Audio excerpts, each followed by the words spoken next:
मी पहिल्यांदा एवढंच सांगेन उद्धवजींना की उद्धवजी, आपण आता स्वतःचं आत्मपरीक्षण पुन्हा एकदा करून घ्या. ही वेळ आपल्यावरती काय येते? आपल्याला आमदार, खासदार, मंत्री, जिल्हा प्रमुख, शिवसैनिक सोडून का चालले? तुम्ही तर शिवसेना प्रमुख माननीय बाळासाहेब ठाकरे यांच्या सोबत आहात. मग उद्धवजी असं काय होत आहे तुमच्या सोबत, तुमच्या आजूबाजूला असं काय आहे की ज्याच्यामुळं तुम्हाला राजकारणामध्ये मोठ्या प्रमाणामध्ये अपयश येते, तुमची नाचक्की होते? मी तर म्हणेन तुमचं नाक कापायचंच काम होत आहे. हा संबंध महाराष्ट्राला पुन्हा एकदा हादरा बसलेला आहे. उद्धवजी, याचं तुम्ही आत्मपरीक्षण करणार आहात की नाही? की प्रत्येकाला तुम्ही हेच सांगणार आहात, गेट आउट, चालते व्हा, मला काय फरक पडत नाही, निघून जा? उद्धवजी, तुम्हाला काय फरक पडत नाही हो, पण महाराष्ट्रातल्या मराठी माणसाला फरक पडतोय. शिवसेना प्रमुखांनी जे सगळं उभं केलं होतं ते संबंध कोसळताना ज्यावेळेला महाराष्ट्र बघतोय, संबंध देश बघतोय, नवे नवे देशातले हे संबंध 33 आणि 34 आणि 35 देश बघतायत. मग अजून देखील तुमच्यामध्ये परिवर्तन का होत नाही? तुम्ही स्वतःमध्ये बदलाव करून का घेत नाही? किंवा ज्या तुमच्या चुका होत आहेत, किंवा ज्या तुम्हाला चुका करायला लावतायत, किंवा तुमच्या आजूबाजूला जे कोण आहेत, ऐकावे जनाचे, करावे मनाचे. उद्धवजी, तुम्हाला पुन्हा एकदा मी आठवण करून देतोय, ज्यावेळेला हे 40 आमदार हे गुवाहाटीला गेले होते तेव्हा माझा मुलगा मोठा सिद्धेश याच्या फोनवरती फोन लावून तुम्ही माझ्याने बोललात आणि मला तुम्ही असं विचारला होतात की रामदास भाई 5 मिनिटं याल का मातोश्री होती आता? मी तुम्हाला सांगितलं होतं साहेब त्याची वेळ निघून गेली. मग मी काय केलं पाहिजे? माझ्याकडे कोण बोलत नाही. मी तुम्हाला पुन्हा सांगितलं होतं, साहेब माझं ऐकाल का तुम्ही? छत्रपती शिवाजी महाराजांची रणनीती जी आहे, कधी कधी 2 पावलं मागे येऊन पुन्हा 4 पावलं पुढे जाणं. मी तुम्हाला एवढंच विनंती केली होती, उद्धवजी, उद्या दुपारी 1 वाजेपर्यंत काँग्रेस सोडली असं जाहीर करून टाका. गुवाहाटीतून सगळे आमदार, 40 आमदार तुमच्या पायाजवळ मातोश्रीवर येतील 3 तासात, खात्री मला तर. मी तुम्हाला शपथ घेऊन सांगितलं होतं उद्धवजी. तुम्ही मला हा म्हटलात, पण सकाळी एक मोठी व्यक्ती तुमच्याकडे आली, मातोश्रीवरती, आणि तुमचा निर्णय बदलला उद्धवजी. आणि मग तुम्ही 50 खोके एकदम ओके, 50 खोके एकदम ओके चालू केलं तुम्ही. आता देखील माझे मित्र संजयजी राऊत यांचं तेच चाललंय. 15 कोटी घेतले, 50 कोटी घेणार आहेत. कोण मोजायला गेलं होतं पैसे? संजय राऊत पैसे मोजायला गेले होते. कुठं दिले, कसे दिले, काय दिले? अजून तुमचं तेच आहे का? हे तुम्हाला खासदार का सोडून चालले? मंत्री पदावरती असणारे 10 मंत्री तुम्हाला सोडून का गेले? कदाचित दुसऱ्या वेळेला त्यांना समोर मंत्रिपद मिळालं पण नसतं. आणि उद्धवजी, साधी गोष्ट नाही आहे. माझे मित्र संजय राऊतांचं मागाशी मी स्टेटमेंट पाहिलं की या 6 लोकांनी पहिल्यांदा राजीनामा दिले पाहिजे, नैतिकता म्हणून. संजयजी, तुम्हाला एक प्रश्न विचारू का मी? या 40 आमदारांच्या मताने तुम्ही खासदार झाला होता राज्यसभेवरती, या 40 आमदारांच्या मतावरती. मग हे ज्यावेळेला 40 आमदार सोडून गेले, तुम्ही त्यांना गद्दार म्हटलात. मग त्या गद्दारांची मतं तुम्हाला कशी चालली? मग नैतिकता म्हणून तुम्ही का राजीनामा दिला नाही राज्यसभेचा, खासदाराचा? हे दुसऱ्या सांगे ब्रह्मज्ञान आणि स्वतः गोड भाषण, हे तर थांबलं पाहिजे. संजय राऊत, हे आता थांबलं पाहिजे. आणि तुम्ही आता कुठं कुठं ठिकाण लावणार आहात? एवढं फाटलंय ना, एवढं फाटलंय सगळं, तुम्ही आता ठिकाण कुठं लावणार आहात? कोण थांबणार नाही? उद्धवजी, आमच्या वहिनी आणि आदित्य, हे तिघच झालं आहेत. तिघेच. आता जे तुमच्याकडे 20 आमदार आहेत ना, पुढच्या निवडणुकीपर्यंत तिकडेच थांबले त्यातला एक पण निवडून येणार नाही. 10व्याला सांगतो, विकास कामच काय होणार नाही, काही होणार नाही. आणि उद्धवजी स्वतः पुढाकार घेऊन आपल्या आमदारांना निधी मिळावा, आपल्या आमदारांचे मतदारसंघ स्ट्रॉंग व्हावेत, आपल्या आमदारांच्या मतदारसंघामध्ये जनउपयोगी कामं व्हावी, असा प्रयत्न उद्धवजींकडनं कधीच नसतो.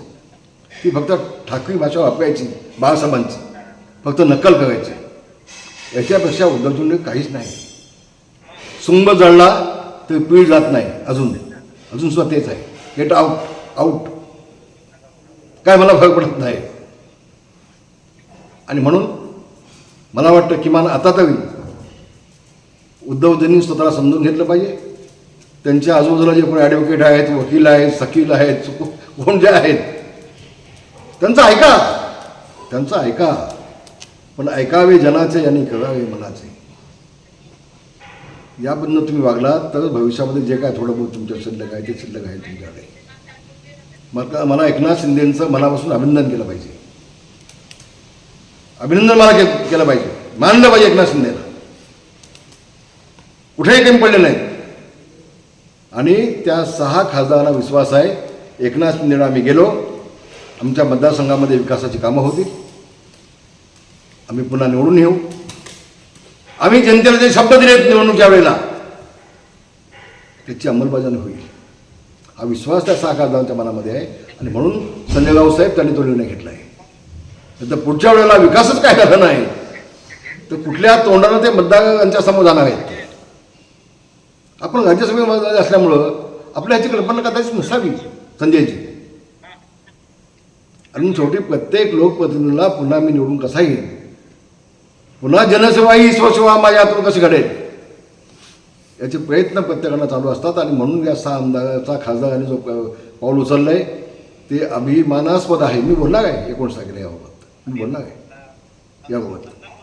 उद्धवजी पुन्हा लहान तोंडी मोठा घास घेतोय, मला अधिकार आहे का तुमच्यापेक्षा? मी वयाने आधी जास्त आहे.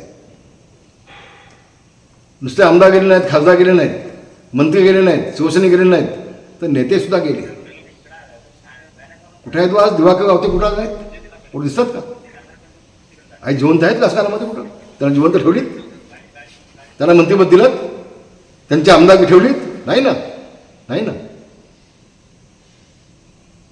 पक्ष असा वाढत नसतो. नेत्यांना संपून टाकायचं, कुणाला मोठं होऊ द्यायचं नाही, मावळ्याला सदा होऊ द्यायचं नाही. आणि सदागत झाला नाही तो काय कदा वाढलाच नाही. तुम्हाला काय एवढी भीती वाटते? पक्ष कुठला वाढणार आहे? तुम्हाला एवढी मोठी काय भीती वाटते? मग दिवाकर गावते असू देत, रामदास कदम असू देत, गजानन कीर्तीकर असू देत, आमचे लीलाधर ठाकेसाहेब असू देत, आमचे खासदार अमरावतीचे खासदार आमचे अडसूळ असू देत, हे सगळे तुम्हाला का सोडून गेले? कुठे आहेत सगळे आता? उद्धवजी तुम्ही आपण याचं आत्मपोषण केलं पाहिजे, कुणाला मोठं होऊ द्यायचं नाही. ज्याला भाषणामध्ये टाळ्या मिळतात त्याला लगेच बाजूला करून टाकायचं. मग तो गुलाब पाटील असू देत किंवा रामदास कदम असू देत, साहेब असं नाही पक्ष वाढतो. काय त्याला संपूर्ण पक्ष वाढत नसतो. काय त्याला ताकद द्या, वाढवा, त्याला मोठे करा तुम्ही. आणि म्हणून पुन्हा एकदा उद्धवजींकडनं 6 खासदार निवडून आलेले आहेत, त्यांनी दिल्लीत गेलेले आहेत, वेगळा गट केलेला आहे. आणि मग अधिकृतपणे आता ते शिवसेनेमध्ये आले आहेत. त्यांचं स्वागत, मनापासून स्वागत. शिवसेनेचा नेता म्हणून मी मनापासून त्यांचं स्वागत होतो आहे. आणि त्यांचा योग्य तो सन्मान ठेवला जाईल ही शिवसेनेच्या वतीने मी ग्वाही देतो. आता ममता दिदीचे पण सगळे फुटले ना, 2/3 गेले ना, नियमच आहे तो. या 2/3 असल्यामुळे टेक्निकल कुठलाही इश्यू होणार नाही, ती मला पूर्णपणे खात्री आहे. बरं, खासदार देखील विधिमंडळामध्ये 32 वर्ष काढले, 32 वर्ष मी काढले तो विधिमंडळामध्ये. मला हे माझा अभ्यास आहे, मला नियम माहिती आहे. तो टेक्निकल आता ते उद्या मिटिंग लावतील, म्हणजे खासदार आले नाहीत त्यांच्यावर. पण कसं आता वेळ निघून गेली, वगाती पाठीमागून घोडे नसून काय उपयोग आहे का? बैल मेल्यानंतर झोपा करून काय फायदा आहे का? त्यांनी वेगळा गट ऑलरेडी केला. त्यांना आता संमती मिळाली, संपला विषय ना आता तुमचा. आता तुमच्याकडे ते नाही द्यायचं ना, तर तुमच्या वडिलांना येण्यात कसं दे नाही ना, हे झोपून होते, ह्याला कळलंच नाही आधी. ह्याने आधी कळायला होता, आधी व्हीप द्यायला होता, आणि मग त्या व्हीप नुसार जर काढलं नसेल तर त्यांच्यावरती कारवाई होऊ शकली असते. पण आता त्याने ट्रूथ हट म्हणून वेगळा गट केला. आता अधिकृत हा कायद्याप्रमाणे निर्णय झालेला असल्यामुळं आता कायद्यानं उद्धवजी त्यांचं काही करू शकत नाही. भाई ऑपरेशन अडचण हीच होते, उद्धवजींना कायद्याची काही माहिती नाही. मुख्यमंत्री म्हणून गेल्यानंतर मंत्रालयात 2दा गेले 10 मिनिटासाठी, विधानसभेत 2 भाषणं केली. ती भाषणं कुठल्याही आमदाराच्या मंत्र्याच्या प्रश्नाला उत्तर न देता तो विषय सोडून, जसं काय शिवाजी बागला आपण भाषण देतोय, कारण त्याला अभ्यास काहीच नाही ना, अभ्यास काही नाही ना, हीच तर अडचण आहे. आणि जे अभ्यास होते तेच होत कोण नाही आता. पण भाई आता ऑपरेशन लोटस अंतर्गत खासदार गेले, आता 16 आमदार देखील शिवसेनेमध्ये म्हणजे शिंदेच्या शिवसेनेमध्ये आगे आगे देखो होता है क्या, समझने वाले को इशारा काफी होता है. मला आज काय त्याविषयी बोलायचं नाही, योग्य वेळेला बोलेन मी. भाई सकाळी भास्करराव जाधव उद्धव ठाकरेंना धीर देताना असं म्हणाले की डरो मत, ये दिन भी कट जाएंगे. कट जाएंगे ना, दिन तो कटे है, उनपी फटे. जिल्हा परिषद निवडणुकीला तुम्ही बघितलं काय झालं ते भास्कर गावांचं, कट गए ना सब. एक मुलगा निवडून आला, बाकी सब कट गए. ते काय खोटं बोललेलं आहे, हे भी दिन कट जाएंगे. भास्करजी तुम्ही ते घाल का आधी सोबत ते सांगा शपथ घेऊन. फक्त आभास निर्माण करण्याचं काम काही लोक करत आहेत, ठीक आहे, त्याला शुभेच्छा. भास्करजींना पण शुभेच्छा, धन्यवाद. संजय राऊत म्हणलेत की आपण सगळ्यांनी सामूहिक राजीनामे दिले पाहिजेत. लवकर द्या, उशीर होऊ नका. कोणी दिले पाहिजे? खासदारांनी. मग संजय राऊतांनी राजीनामा का दिला नाही? मीच तर मग अशी म्हटलं ना ते. मग ज्या 40 आमदारांच्या मतानं तुम्ही निवडून आला, ते 40 आमदार ज्या वेळेला शिंदेसाहेबांकडे आले, मग त्यांना तुम्ही गद्दार म्हटलात, मग त्या गद्दारांची मतं तुम्हाला कशी चालली? हाच तर माझा प्रश्न आहे ना. मग नैतिकता म्हणून तुम्ही राजीनामा का दिला नाही? हे तुम्हाला लागू होत नाही, बाकीच्यांना लागू होतं का? असं नाही होत, असं नाही होत. आणि म्हणून अतिशय मोठा निर्णय आहे. 6 खासदार गेलेले आहेत. मला वाटतं या देशाचे पंतप्रधान मोदीजी देखील एकनाथ शिंदेची पाठ थोपटतील याबाबत माझ्या मनात कुठेही शंका नाही. आणि संबंध देशाला दाखवून दिले एकनाथ शिंदेने की मी किती कॅपेबल आहे. आम्हाला अभिमान आहे उद्धवजी, आम्हाला एकनाथ शिंदेचा अभिमान आहे. आणि अशा माणसाला तुम्ही लांब केलं, रामदासांना तुम्ही लांब केलं. ही सगळी माणसं तुमच्या प्रेमाखातर तुमच्यासाठी जीव द्यायला निघाली माणसं, पण यांचाच राजकीय जीव घ्यायला तुम्ही निघाला. त्याला काय करायचं मला सांगा. आता पाण्यात पण बुडत असतंय तर प्रत्येकजण हातपाय हलवून आपण जिवंत कसं घावतो प्रयत्न करतोच ना. तो आम्ही केला नाही ना, तो आम्ही केला ना.